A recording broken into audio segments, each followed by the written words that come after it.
So here's something that LLC owners often misunderstand and how to fix it if you have the misunderstanding. And so forming an LLC doesn't automatically protect you in every situation. It just creates the possibility of protection, but only if the business is actually treated as a separate legal entity. So courts look at behavior, not the intent of the business, but the actual behavior. And so the courts are going to look at whether the company has its own bank account, whether business and personal expenses are kept separate, and whether there's an operating agreement, things like that.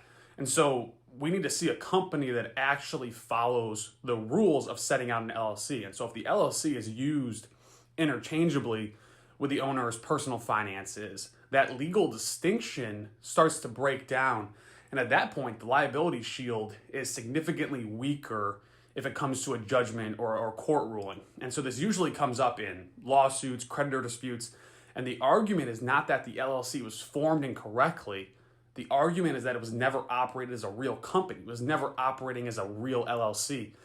And that analysis has nothing to do with how successful the business is. It has to do with the structure and consistency in acting as an LLC. And so from a legal standpoint, the LLC is treated as its own person. And if the owner does not respect that separation, courts are significantly less likely to do so either. And so if you own an LLC, the practical steps are straightforward. Use a separate bank account, run expenses through the company, have an operating agreement that matches how the business actually works, and then document major changes. And so those habits matter more than the filing itself.